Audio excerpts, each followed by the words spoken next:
Guadeloupe Actualité.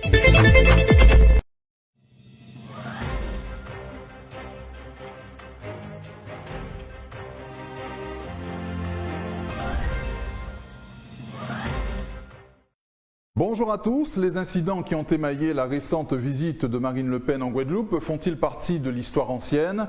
Ces dérapages ont-ils impacté la dynamique de campagne du Rassemblement national en Guadeloupe? Le délégué départemental du RN risque-t-il d'être sanctionné pour les violences qui lui sont reprochées? Rodi Tolassi, délégué départemental du Rassemblement national en Guadeloupe, est l'invité de Franc-Parler. Rodi Tolassi, bonjour. Bonjour Monsieur Fandéré. Soyez le bienvenu. Merci. Si l'objectif du RN était de faire le buzz lors de la visite récente de Marine Le Pen en Guadeloupe, il ne s'y serait pas pris autrement? C'était ça l'objectif? Non, le buzz, ça ne vient pas de nous. Nous avons eu un magnifique accueil à l'aéroport avec des centaines de militants sous la musique traditionnelle du Gouka, patrimoine culturel et matériel à l'UNESCO, que nous partageons avec le monde entier, et donc ça a été une réussite totale. C'est vrai que nous avons eu quelques fascistes qui veulent faire taire la démocratie à l'intérieur de l'hôtel, un lieu privatisé. Oui, des fascistes. Vous allez qu'à regarder la définition du fascisme, c'est exactement ce qu'ils ont fait ce samedi soir, vouloir faire taire Madame Le Pen qui est dans une campagne présidentielle, un acte démocratique où la seule issue, la seule contestation possible, c'est d'aller voter. Ces gens-là se sont permis, alors que nous avions privatisé un hôtel, donc c'est chez vous. Ils sont entrés chez nous et ils sont venus nous agresser. D'autant plus que nous avons évité l'affrontement parce que nous sommes dit que vaut mieux aller faire un duplex à l'hôtel que d'aller à Guadeloupe Première où ils étaient déjà en train de manifester. Donc à plusieurs reprises, nous avons évité l'affrontement. Ils sont venus chez nous et donc il y a eu des débordements. Et à plusieurs reprises, nous avons été brutalisés, frappés, roués de coups. Et donc j'ai riposté à un moment donné. Et sincèrement, je n'accepterai en aucun cas de quelconque personne que ce soit des coups de pied ou des coups à répétition, alors que j'ai déjà averti à plusieurs reprises de cesser. Et donc j'ai fait ce qu'on peut appeler un acte de légitime défense. Vous pouvez reprendre la définition, hein, c'est une réponse immédiate et proportionnée à celle que vous subissez. Donc vous estimez que votre réponse était proportionnée? Mais plus que proportionné. Je vous rappelle que je suis le seul avec mon équipe à avoir déposé plainte. Où est la plainte de ces gens-là?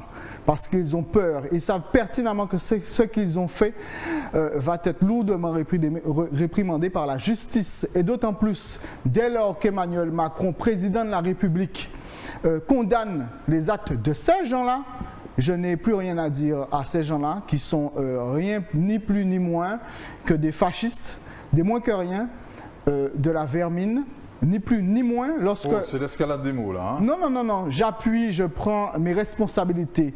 Lorsque vous avez certaines personnes qui quand même sont dans l'éducation nationale, qui donnent des cours à nos enfants, au nom de Ronald Selbonne par exemple, ces gens-là n'ont rien à faire dans l'éducation nationale. J'espère qu'il sera suspendu à l'issue de ce jugement. L'entière responsabilité de mes propos voilà. Que nous trouvons. Mais je n'ai pas peur, monsieur, et personne. Quand même assez excessif sur ce plateau. Non, du tout. Personne ne me fera peur ni taire en Guadeloupe. Nous avons le droit de parler. C'est ça la démocratie, de dire et de penser autrement que celle qui, depuis un certain temps, plus de 40 ans, a amené le pays où il est aujourd'hui.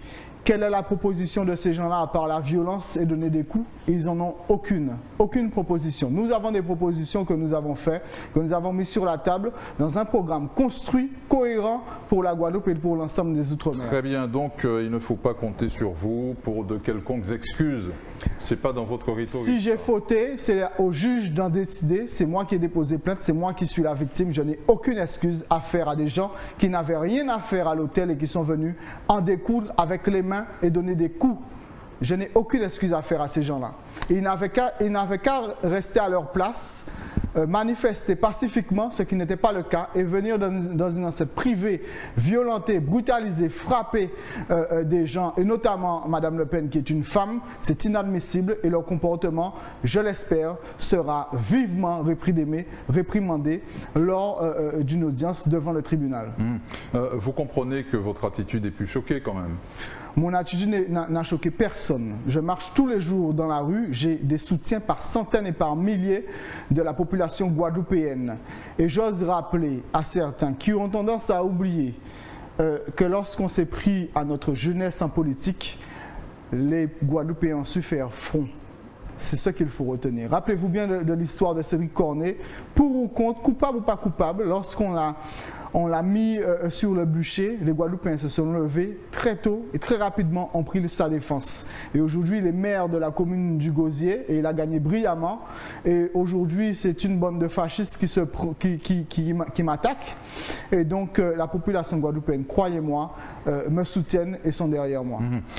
Il faut entendre que le délégué départemental du RN ne s'expose à aucune sanction au sein de son parti, malgré les gestes violents dont on parlait. Aucune sanction. Vous êtes dans l'impunité totale. C'est pas une question d'impunité, monsieur Fandéré. Peut-être que vous prenez parti pour des fascistes. Pas du tout. Je vous rappelle qu'au bout de 7 coups de pied, en dehors de tous les coups que j'ai pris, j'ai un certificat médical aussi, hein. J'ai un certificat médical. En dehors de tous les coups que j'ai pris, les 7 coups de pied, c'en est trop pour moi. Donc tout le monde le sait, ils étaient présents. Donc la présidente était présente, et donc tout le monde a vu ce qui s'est passé. Il y a un jugement, je l'espère, qui sera rendu très vite à l'issue d'une enquête de la police judiciaire qui fera toute la lumière là-dessus et qui va condamner ces fascistes qui étaient dans un hôtel pour donner des coups et en découdre physiquement, alors que nous faisions ni plus ni moins un acte démocratique. Sur ce plateau, il y a un journaliste, il n'y a pas un fasciste, hein, je le précise, hein, pour que les choses soient claires. On imagine que vous avez effectué un débriefing de cette visite avec le staff de la candidate, ou Marine Le Pen elle-même. Quel bilan? Ça a été une réussite. Voilà, ça a été une réussite, hormis ces 20 minutes où nous étions à l'hôtel, sous conseil aussi du préfet. Hein. On a eu un conseil du préfet de faire le duplex à l'hôtel. La sécurité n'a pas été mise en place par le cabinet du préfet. Et donc, c'est eux qui ont fait une erreur à ce moment-là. Mais sur l'ensemble des événements, le déroulé dans la journée, le responsable que je suis a pris l'entière responsabilité de la tâche qui m'incombait et donc ça s'est super bien passé. L'arrivée à l'aéroport, les déplacements, la Cassaverie, l'usine de Bello-Cadeau, l'allée du Manoir, vous avez pu voir les photos, devant le duplex avec France 2, devant la mairie de Capesterre, Sainte-Rose où tout le monde dit que c'est une terre indépendantiste, nous avons été dans une toute petite section rurale dans la profondeur de la commune de Sainte-Rose. Ça s'est super bien passé. Nous avons été à Saint-François, à Sainte-Anne. Et donc tout ça s'est bien passé. Donc j'ai pris mes responsabilités. J'ai fait ce que personne n'a su faire dans le passé. Oui, ça c'est votre fierté. Faire atterrir Marine Le Pen dans sa Guadeloupe. Hein, c'est aussi son territoire à elle. Elle fait partie de la République française. La Guadeloupe reste française et donc elle a pu atterrir en Guadeloupe et elle a été accueillie chaleureusement. Très bien. Nous sommes dans la dernière ligne droite avant le premier tour de cette présidentielle. On sent un vent d'optimisme. Oui, lorsque vous avez une candidate qui prend 0,5 points dans les sondages chaque jour ou chaque 2 jours, je ne vois pas qu'est-ce qui peut l'arrêter aujourd'hui. La dynamique est en notre faveur. Je peux vous dire que dans les coulisses, ça se bouscule à notre porte. Les gens savent pertinemment que nous allons gagner, nous allons le faire et j'appelle tous les Guadeloupéens à contribuer à cette victoire pour que enfin nous puissions nous détacher, nous défaire de ces 50 mépris qui ont été faits à notre égard par Emmanuel Macron et son gouvernement.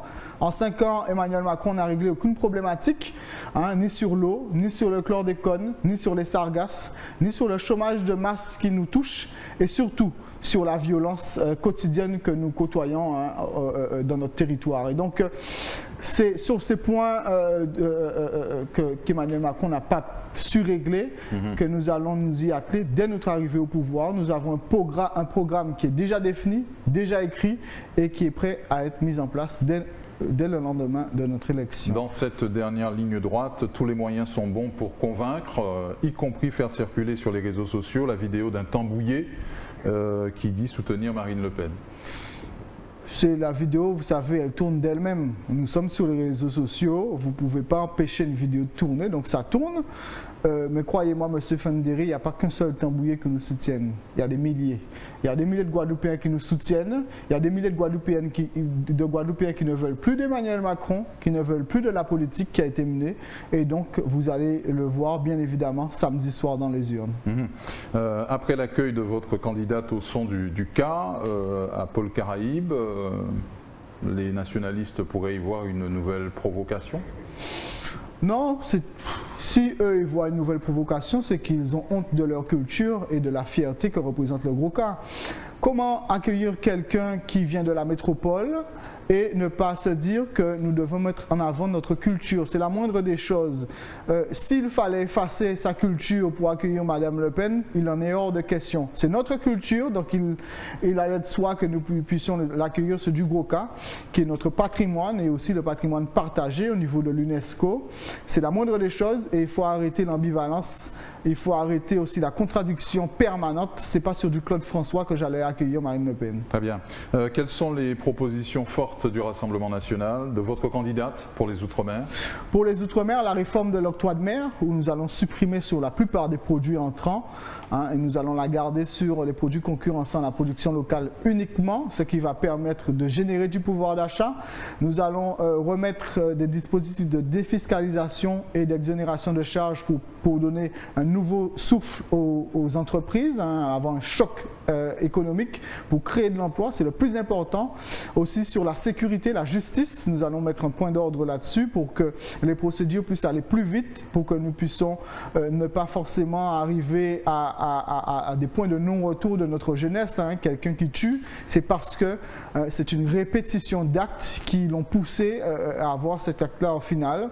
Sur l'eau, nous allons voter une loi pour reprendre la main, enlever la compétence des mains des collectivités, faire les travaux nécessaires et ensuite redonner la compétence aux collectivités, mais aussi qui est une inspection, un loupage des collectivités sur ce point, sur l'eau, par la Chambre régionale des comptes qui fera son boulot pour permettre que nous ne puissions plus nous retourner à 40 ans ou 40 ans de retard que nous connaissons sur la problématique de l'eau. Nous avons le chlordécone aussi, nous sommes le seul parti à avoir une proposition de zéro chlordécone, pas dans les cultures, pas dans la production, mais vraiment arrêter l'empoisonnement au chlordécone en faisant de la culture hors sol, de la reconversion de culture, en finançant les pêcheurs pour qu'ils puissent avoir du matériel leur permettant de sortir, d'aller pêcher plus loin, de sortir des zones chlordéconées. Mais aussi nous voulons faire du localisme. Notre élément phare, la production locale, être notre élément phare en aidant les usines d'agrotransformation, en s'implantant ici, en ayant une vraie politique de localisme au sein de la Guadeloupe. C'est le plus important. Quelle politique d'immigration? Une politique ferme au niveau de l'immigration, parce que nous savons pertinemment qu'en dehors, c'est vrai, des gens qui viennent chercher du travail en Guadeloupe, ce sont les mêmes filières qui ramènent de la drogue, des armes en Guadeloupe, et donc nous devons cesser cela.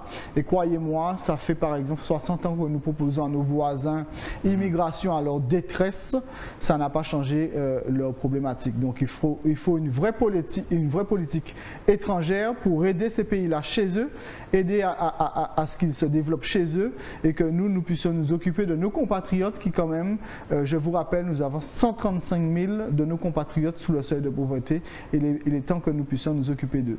Ce discours de haine, de racisme qui colle à la peau du RN ne serait donc pas un obstacle à l'adhésion, y compris en Guadeloupe? Non, le discours de haine, le discours de violence, tout ce que vous voulez, il a été présent samedi soir à l'hôtel. Voilà, c'est ANG, c'est le FKNG, c'est toutes ces organisations fascistes, indépendantistes qui proposent rien d'autre à la Guadeloupe que de se refermer sur soi-même et aucune proposition valable pour le territoire. C'est eux les fascistes. Nous avons de vraies propositions pour les Guadeloupéens, pour leur permettre d'avoir un État fort et qui enfin prennent en considération leur nationalité française. Évoquons pour terminer, Rodi Tolassi, les législatives à venir. Vous êtes candidat à l'investiture du RN? Mais je l'ai toujours dit, et en dehors du fait d'être candidat dans la 3e circonscription, je vous assure qu'il y a toute une population qui pousse ma candidature derrière. Donc vous serez candidat? Je suis candidat, c'est pas je serai candidat, je suis candidat. Rodi Tolassi n'a donc pas vocation à n'être que le porteur d'eau et le distributeur de gifles en Guadeloupe du RN. Jamais, mais doutez-vous bien que je ne prendrai pas de coups de pied. Oui, je mettrai des gifles si je prends des coups de pied. Merci à vous, Rodi Tolassi, d'être venu jusqu'à nous sur ce plateau. Merci à vous de nous avoir suivis et d'être fidèles à Franc-Parler. On se retrouve très vite sur votre chaîne locale. Outremernews.fr, le site de l'actualité Outre-mer, 24 h sur 24 et 7 jours sur 7. Retrouvez la chaîne Outremer News sur YouTube.